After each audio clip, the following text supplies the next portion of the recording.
Hello my student and everyone. આજે part 4 ની શરૂઆત કરીએ છીએ. પાર્ટ 4 માં આપણે એમ ઇઝ આર. આ એમ ઇઝ આર ને શું કહેવાય છે? તો અંગ્રેજીના વર્તમાનના ટુ બી ના રૂપ છે. હવે વર્તમાનના ટુ બી ના રૂપ શું છે એ પહેલું ક્લિયર હોવું જોઈએ તમારે. ટુ બી ના રૂપ પહેલા ગુજરાતીમાં સમજવું જોઈએ કે ગુજરાતીમાં ટુ બી ના રૂપ ક્યાં હોય છે, પછી આપણે અંગ્રેજીની શરૂઆત કરી શકીએ. અને આ એમ ઇઝ આર કેમ શીખવા જરૂરી છે? જે લોકોને નથી આવડતું અથવા અડધું નોલેજ છે એવા લોકો શું કરે છે કે આઈ સાથે ઇઝ બોલી દેતા હોય છે, આઈ ઇઝ બોલી દેતા હોય છે, ધે ઇઝ બોલી દેતા, આવી ભૂલો કરતા હોય છે, જેના કારણે એમનું અંગ્રેજી ખોટું પડે છે. અને આ એમ ઇઝ આર અંગ્રેજીના સૌથી મહત્વપૂર્ણ શબ્દો ગણાય છે. હવે વર્તમાન વાક્યો બોલતા હોઈએ એ વર્તમાન વાક્યોમાં ટુ બી નું રૂપ એમ ઇઝ અને આર વપરાતું હોય છે. હવે અંગ્રેજીમાં એમ ઇઝ આર વપરાય છે, પણ ગુજરાતીમાં ટુ બી ના રૂપ ક્યાં હોય છે એ સમજીએ સૌથી પહેલા. જેવી રીતે કે વર્તમાનમાં કોઈ પણ વાક્યની પાછળ આપણે છે, છીએ, છું અને છો બોલતા હોઈએ છીએ. એક્ઝામ્પલ લઈને સમજાવું તમને કે એક વાક્ય છે, હું રમું છું. બરાબર. બીજું વાક્ય લઉં, તું વિદ્યાર્થી છે, તમે ડોક્ટર છો,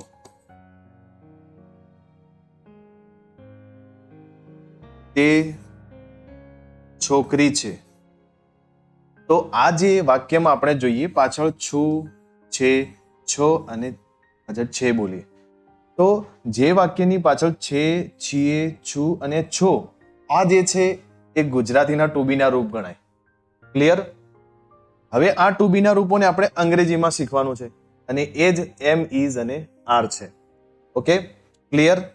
તો તમને ખબર પડી ગઈ કે ગુજરાતી વાક્યમાં પાછળ છો, છે, છો અને છીએ બોલતા હોઈએ છે એ બધા શું છે? ટુ બી ના રૂપ છે. જેવી રીતે કે સમજીએ કે ભૂતકાળમાં છે, છીએ, છું નથી બોલતા. ભૂતકાળ એટલે શું? જે સમય વીતી ગયો, જે સમય જતો રહ્યો, એવા વાક્યો માટે આપણે પાછળ બોલીએ છીએ હતો, હતી, હતું અને હતા, આવું બોલીએ છીએ. એક્ઝામ્પલમાં સમજીએ. આપણે લાંબુ નથી સમજવું કારણ કે આ ટોપિક જે છે આપણે પાછળ કવર કરીશું બીજા પાર્ટ્સમાં. હું ડોક્ટર હતો, હું ડોક્ટર હતી, હું વિદ્યાર્થી હતો, આવું વાક્ય બોલતા હોય છે. પાછળ હતો, હતી, બરાબર, એ ભૂતકાળ છે. ભવિષ્યમાં હશે, જેમ કે હું ડોક્ટર હશું, તું ડોક્ટર હશે, આવું બોલાતું, એ બધા ભવિષ્યના છે. આપણે ઓનલી ફોર અત્યારે વર્તમાનની વાત કરીએ છીએ. વર્તમાન એટલે કે જે ચાલુ સમયમાં, એટલે કે જે અત્યારના સમયમાં જે થતું હોય એવા કામો માટે, એવા ક્રિયાઓ કરવા માટે જે વાક્યો બોલતા હોઈએ છીએ કે લખતા હોઈએ છીએ એની પાછળ છે, છીએ, છું બોલતા હોય, અને એને આજે આપણે ક્લિયર કરીએ છીએ. ઓકે, તો બીજું વાત કે ગુજરાતીમાં આપણે બોલીએ છીએ હું રમું છું, તો એમાં ટુ બી નું રૂપ ક્યાં છે? પાછળમાં.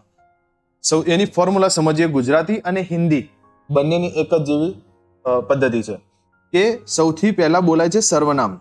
સર્વનામ એટલે તમને મેં પાર્ટ 3 અને પાર્ટ 2 માં સમજાવ્યું છે. સર્વનામ પછી ક્રિયા અથવા નામ બોલાતું હોય છે, બરાબર. ક્રિયા અને પછી ટુ બી નું રૂપ યુઝ થાય છે. આ ગુજરાતી શું છે? આ ગુજરાતીનું ફોર્મેટ છે. અને અંગ્રેજીમાં શું હોય છે? તો પહેલા સર્વનામ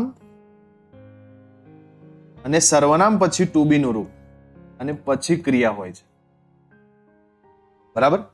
તો આટલો ફરક છે. ગુજરાતીમાં ટુ બી નું રૂપ પાછળ હોય છે અને અંગ્રેજીમાં ટુ બી નું રૂપ સર્વનામની સાથે હોય છે. આટલું સમજવું પડશે. ગુજરાતીમાં ટુ બી નું રૂપ પાછળ, અંગ્રેજીમાં આ યાદ રાખજો, લખવું હોય તો તમે તમારી નોટબુકમાં લખી દો, સર્વનામ સાથે ટુ બી નું રૂપ હોય છે. ઓકે, આ જે ફોર્મ્યુલા છે એ ફોર્મ્યુલા તમારી નોટબુકમાં નોટ કરી લો.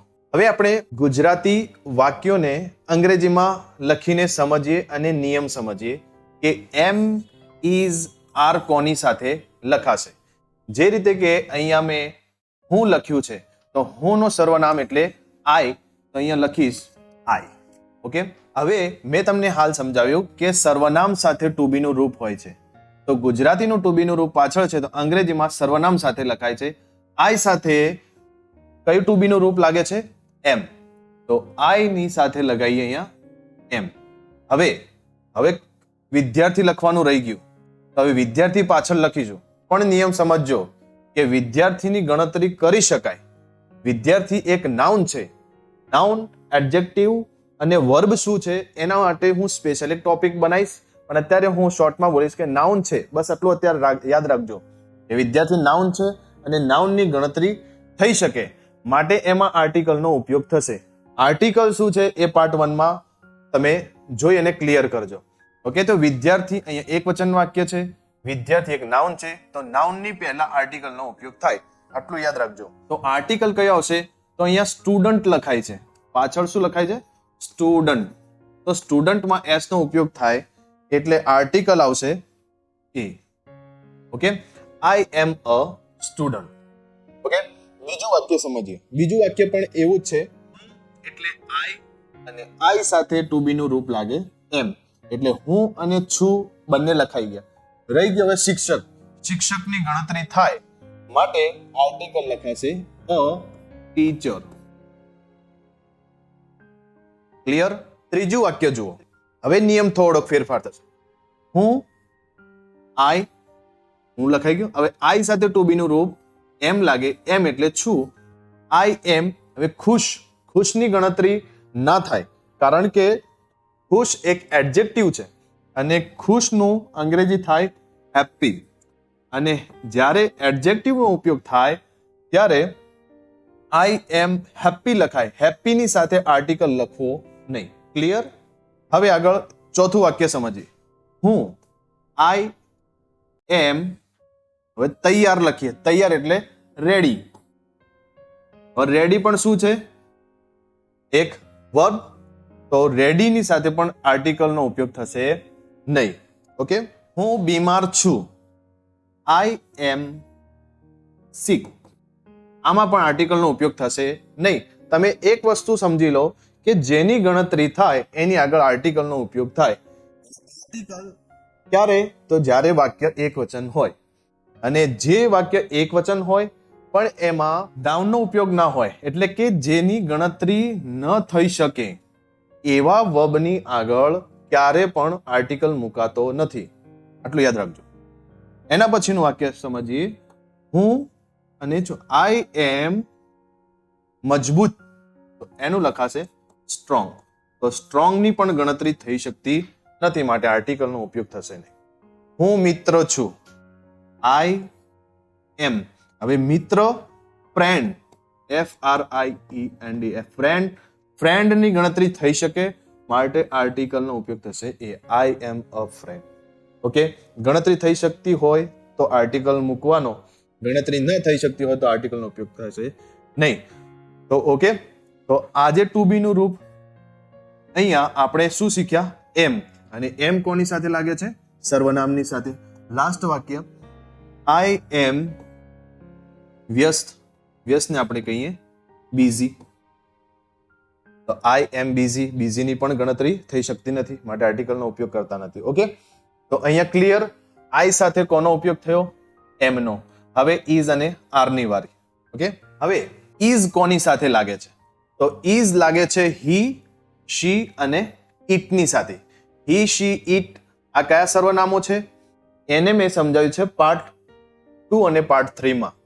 ઓકે, હી, શી નો ઉપયોગ થાય ત્યારે પાછળ ટુ બી નું રૂપ શું લાગે છે? ઇઝ. અહીંયા આપણે એનો ઉદાહરણ લખ્યા છે ગુજરાતીમાં, અને એ ગુજરાતીને અંગ્રેજીમાં કરી અને નિયમો આપણે સમજીએ. જેમ સૌથી પહેલું લખેલું છે તે છોકરો ખુશ છે. જ્યારે છોકરાની વાત થાય ત્યારે હી નો ઉપયોગ થાય છે, અને અહીંયા આપણે છોકરો તે બોલાય છે તો અહીંયા લખીશું હી.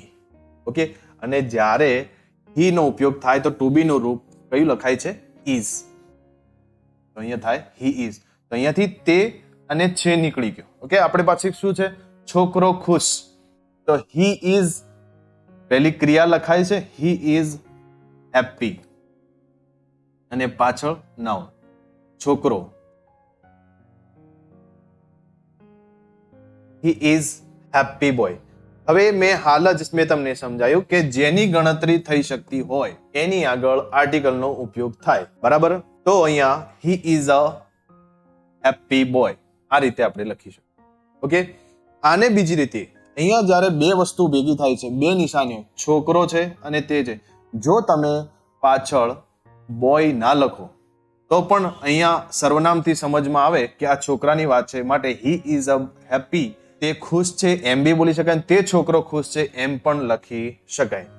ઓકે, બીજા વાક્યમાં જોઈએ, તે વિદ્યાર્થી છે.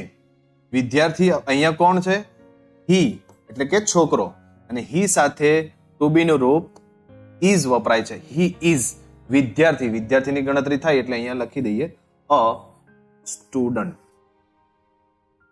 ઓકે, તો અહીંયા સર્વનામ સાથે કોણ આવે છે? ઇઝ. અહીંયા પણ સર્વનામ હી અને એનું સાથે ઇઝ. હવે શિક્ષક તો અ ટીચર. ઓકે, તે મારો મિત્ર છે. હી ઇઝ મારો મિત્ર, my friend. He is my friend. હવે જો અહીંયા મેં ભૂલ કરે, હું ભૂલ કરીશ અને સમજાવીશ. He is my friend. એ ભૂલ શું છે? આર્ટિકલ નો ઉપયોગ કરો. He is a my friend. Okay, તે તૈયાર છે. હવે તૈયારની ગણતરી ના થાય, માટે આર્ટિકલનો આ વાક્યમાં ઉપયોગ થાય નહીં. સર્વનામ હી એટલે કે તે હી ઇઝ રેડી. સમજમાં આવી ગયું?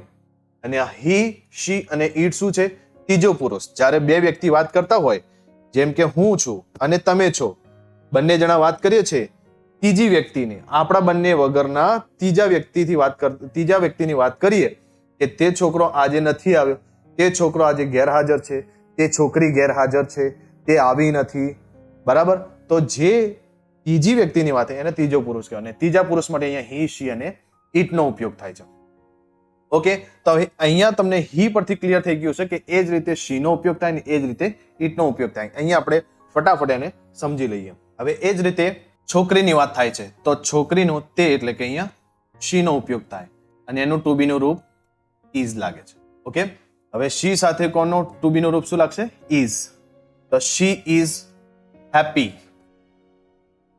બસ આટલું પણ તમે લખી શકો. અને હી ઇઝ હેપી ગર્લ એ પણ લખી શકો. અહીંયા છોકરીની નિશાની અહીંયા આપણે દર્શાવી છે શી તરીકે, માટે અહીંયા તમે લખો છો તો પણ સાચું છે, નથી લખતા તો પણ સાચું છે. તે વિદ્યાર્થી છે. She is a student.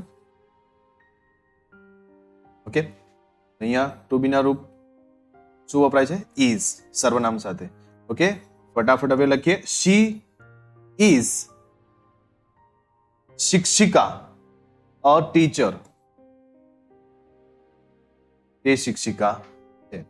એ જ રીતે તે, શી ઇઝ મારી બહેન, એને પાછળ લખીએ માય સિસ્ટર.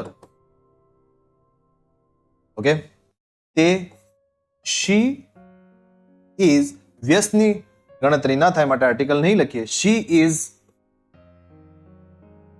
બિઝી. ઓકે, તો અહીંયા આપણે સી નું સમજી લીધું. હવે શીખી લઈએ ઇટ નું. હવે સર્વનામ ઇટ નો ઉપયોગ થશે અને ઇટ સાથે ટુ બી નું રૂપ વપરાશે ઇઝ. તો તે બિલાડી છે, તો અહીંયા લખીશું ઇટ. જ્યારે પ્રાણી કે વસ્તુ માટે તે બોલતા હોય ત્યારે ઇટ નો ઉપયોગ થાય. ઇટ ઇઝ બિલાડી, બિલાડીની ગણતરી થાય માટે આર્ટિકલ લખશું a cat. It is a cat. Okay, બીજું વાક્ય, ઇટ ઇઝ અ ડોગ. તે કૂતરો છે. તે મારું ઘર છે, તો તે ને છે પહેલું લખીએ. It is a my house. તે લાલ છે, સૌથી પહેલા ઇટ ને ઇટ સાથે લખીશું ઇઝ. લાલની ગણતરી ના થાય માટે ડાયરેક્ટ રેડ લખીએ. It is red. તે મોટું છે. It is big. ઓકે, તો આ થઈ ગયો ત્રીજા પુરુષ ઇટ નો ઉપયોગ. ઓકે, હી, શી, ઇટ ને તમે સમજી લીધું છે. હવે આપણે આગળ વધીએ બહુવચન તરફ.